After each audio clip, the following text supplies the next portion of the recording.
Hispanic migrant workers. Their presence is undeniable, especially in my small rural farming community.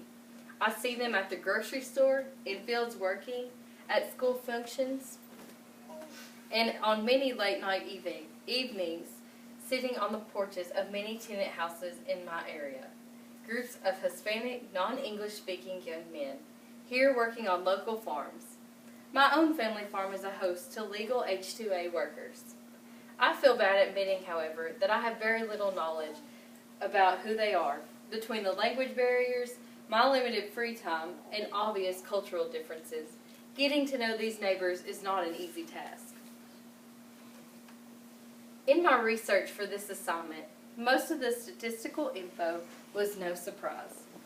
The numbers strongly supported what I already had a general idea of.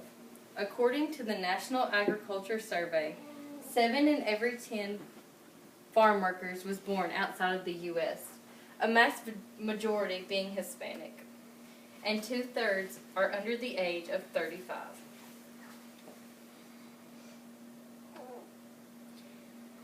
Most are here with the same pioneering spirit that you can relate to from the U.S. history lessons that we've all learned over the years. The dream of supporting their families, purchasing land and homes, and being providers. Here with limited resources and obvious communication challenges, they are a necessary part of getting food on the tables of homes across America. Without the labor force they provide, a large majority of farms would be paralyzed and unable to meet production demands. Not all have the same long-term goals. I've encountered some that are here only to work and eagerly anticipate their return back home to their wives and children that they've left in hopes of providing a better life for. Others feel more drawn to making this their home, a task that is nearly impossible for most. I have included a funny little drawing that gives you a glimpse of the process to becoming a legal citizen. As you can see, a Mexican-born farm worker here without legal rights and no family would find it most difficult to ever obtain citizenship. It is believed that workers are here undocumented.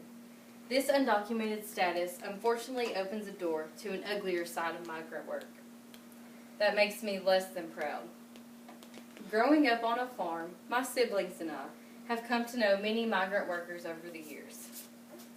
We would welcome them into our home, often inviting them for dinner with our own family. My dad would drive them to the grocery store each week, and they never seemed like anything other than a human being here to just do a job. Sadly, this is not how all leaders see this valuable resource. Often holding the deportation cart over their head, workers are forced to be put in unreasonable hours and expressly hard labor for less than a fair pay. Fear of the INS, which is the Immigration National Services, finding them, leads to this mistreatment being unreported. Violence among the workers is also another unspoken problem.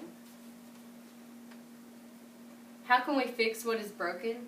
We must recognize this invisible population of migrant workers. To diminish our misconceptions of these migrants, a better understanding of who they are and why they are here must be communicated and understood. Again, I return to the relatable characteristics. They are pioneers in search of something better. Isn't that why all of us are here? Students at Western Kentucky University, in hopes of obtaining a degree that will lead us to a career and ultimately something better. Our path might not be the same, but the end goal is so much alike. Thank you.